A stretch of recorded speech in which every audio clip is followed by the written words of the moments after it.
The little brother and sister. There was once a little brother who took his sister by the hand and said, "Since our own dear mother's death, we have not had one happy hour.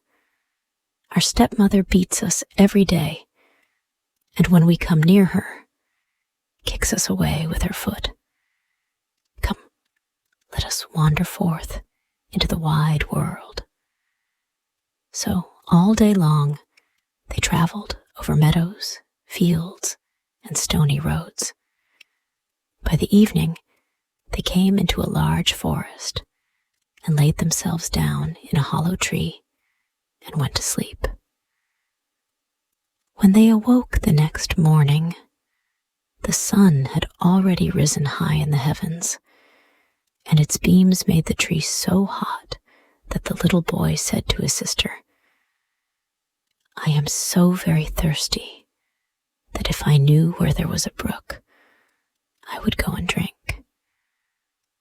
Ah, I think I hear one running."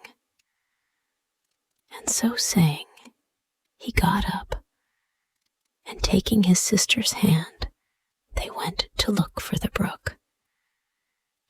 The wicked stepmother, however, was a witch, and had witnessed the departure of the two children. So, sneaking after them secretly, as is the habit of witches, she had enchanted all the springs in the forest.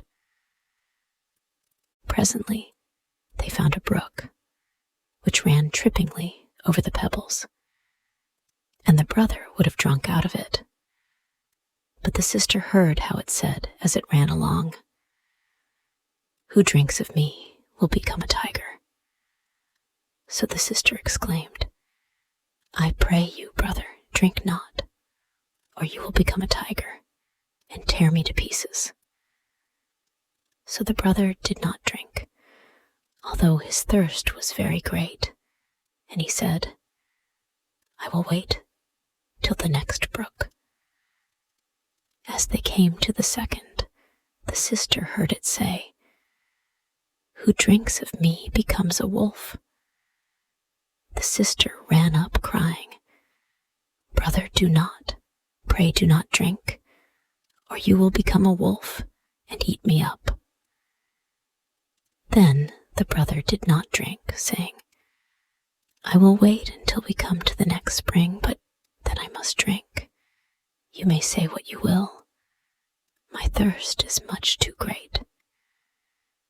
Just as they reached the third brook, the sister heard the voice saying, "Who drinks of me will become a fawn. Who drinks of me will become a fawn." So the sister said, "Oh, my brother, do not drink, or you will be changed into a fawn and run away from me." But he had already kneeled down, and he drank of the water, and as the first drops passed his lips, his shape took that of a fawn.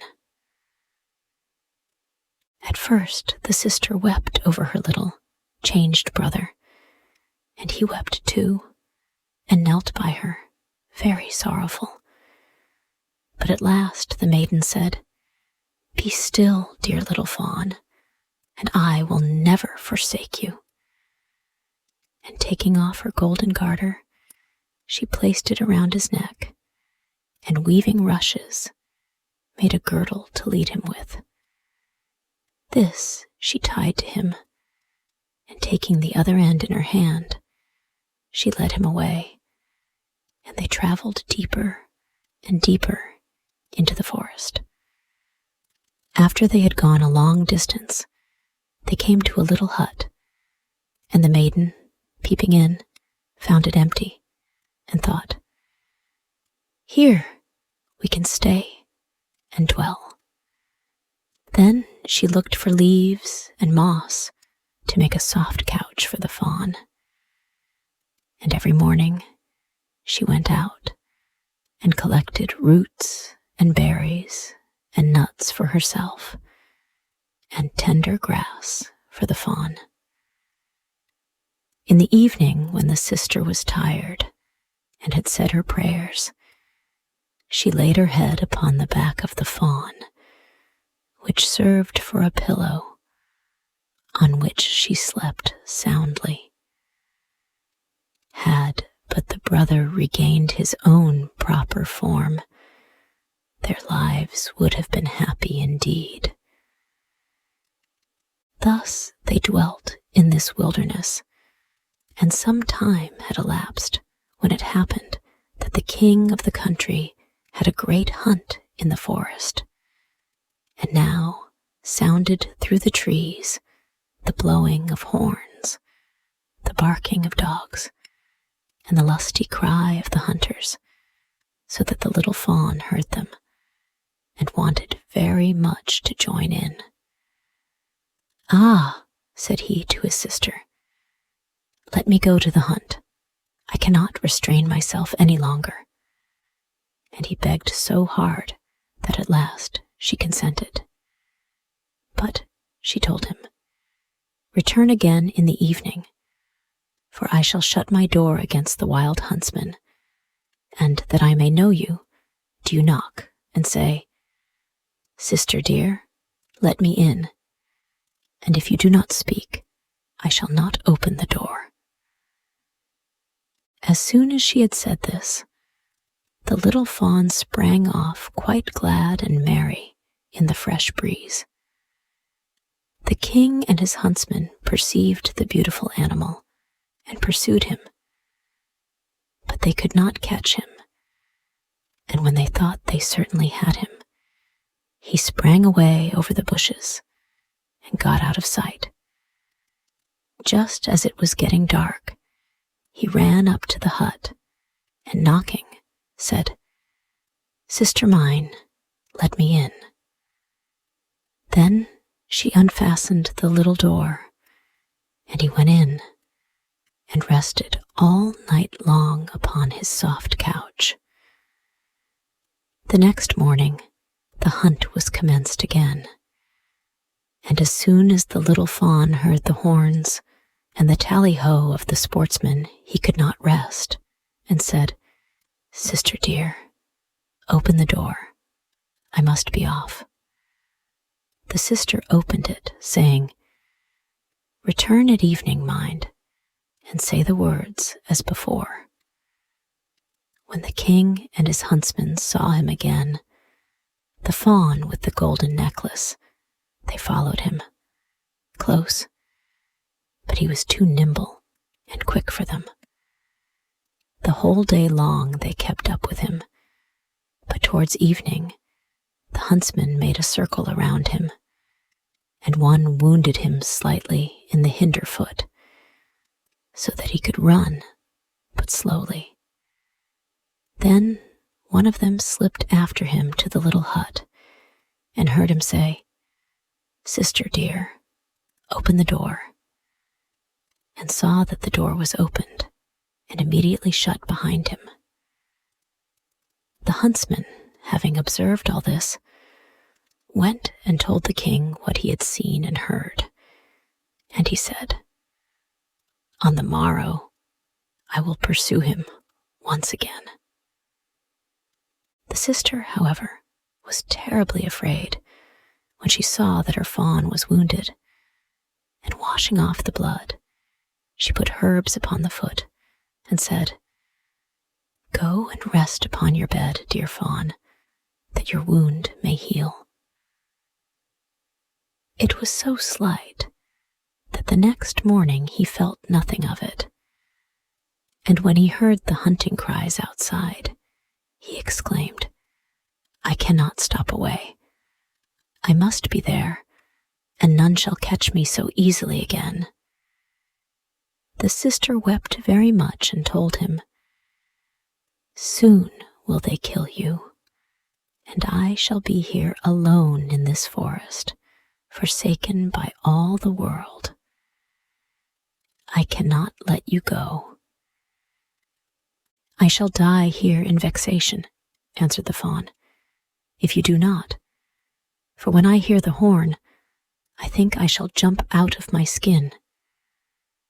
The sister, finding she could not prevent him, opened the door with a heavy heart, and the fawn jumped out, quite delighted, into the forest. As soon as the king perceived him, he said to his huntsman, "Follow him all day long till the evening, but let no one do him any harm." Then, when the sun had set, the king asked his huntsman to show him the hut. And as they came to it, he knocked at the door and said, "Let me in, dear sister." Upon this, the door opened, and stepping in, the king saw a maiden more beautiful than he had ever beheld before. She was frightened when she saw not her fawn, but a man enter, who had a golden crown upon his head. But the king, looking at her with a kindly glance, held out to her his hand, saying, "Will you go with me to my castle and be my dear wife?"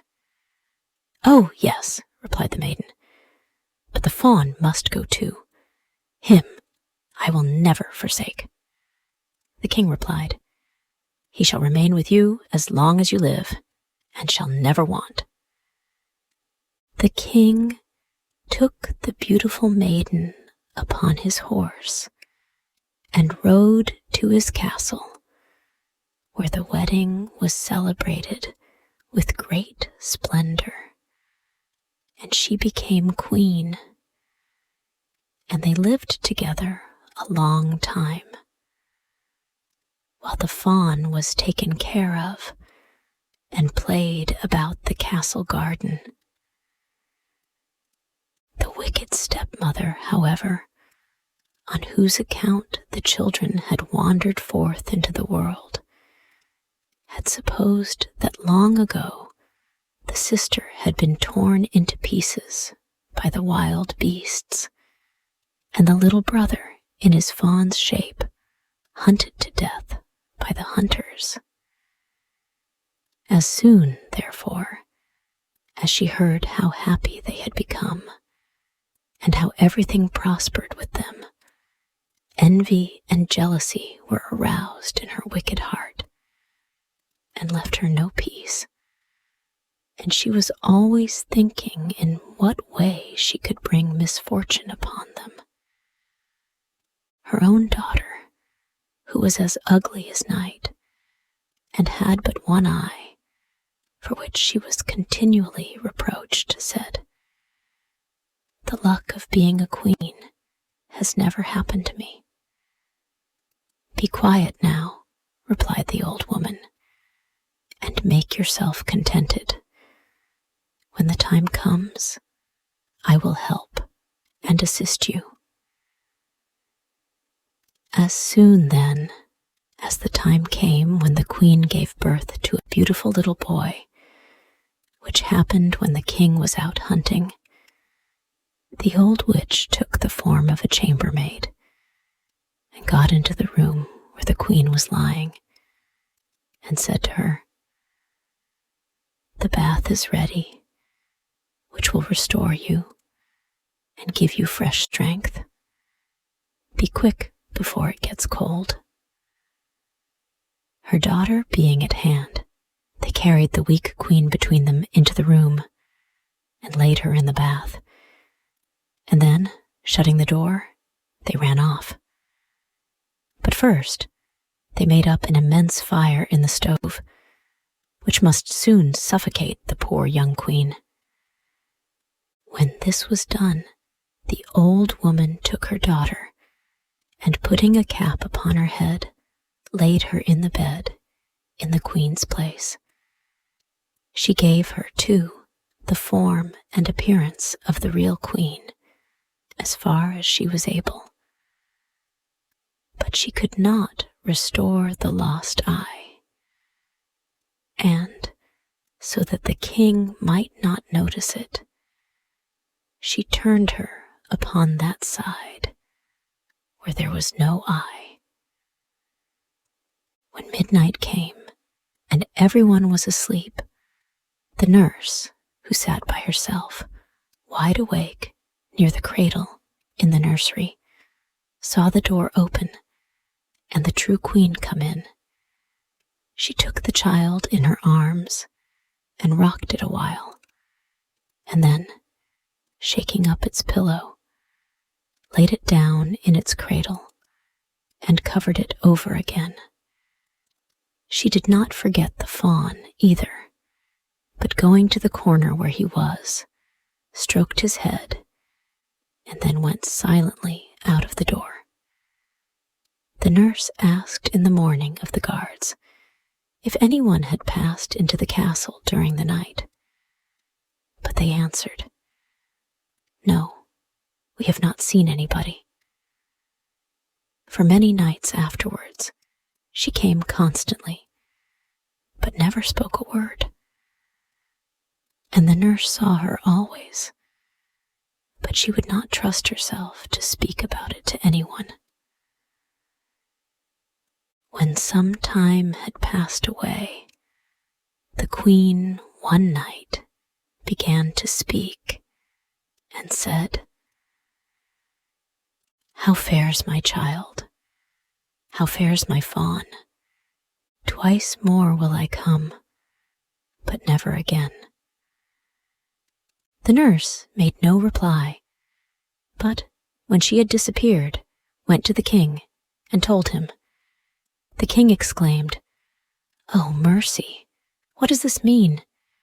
The next night I will watch myself by the child."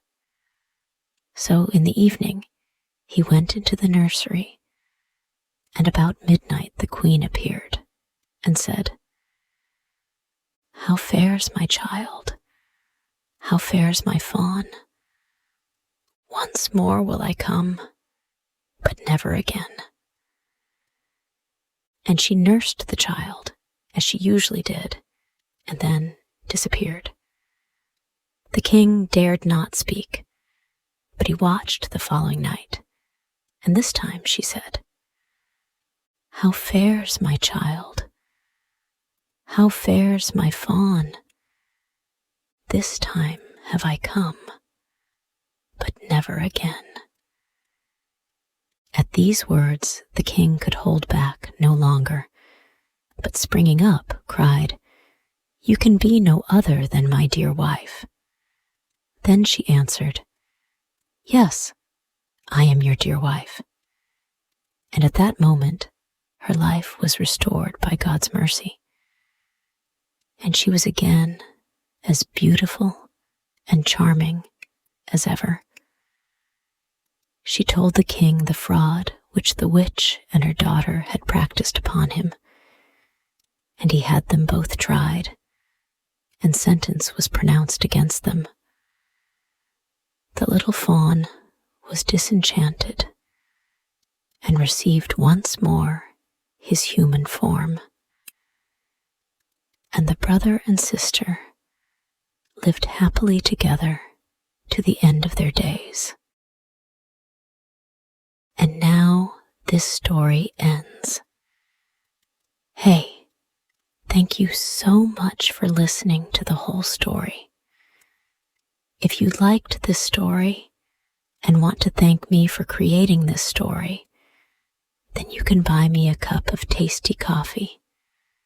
Just join our YouTube channel and be an official member of our family to support us for making even more interesting story videos for you every day. You know, it takes a lot of effort, research, and money to find and buy premium contents, and to writing, creating, editing, organizing, and publishing every single video, which could melt your hearts or could be one of the most interesting stories of all time. So, hit the like button to save this video.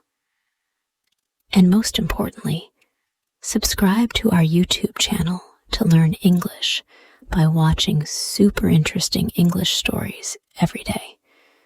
Thank you.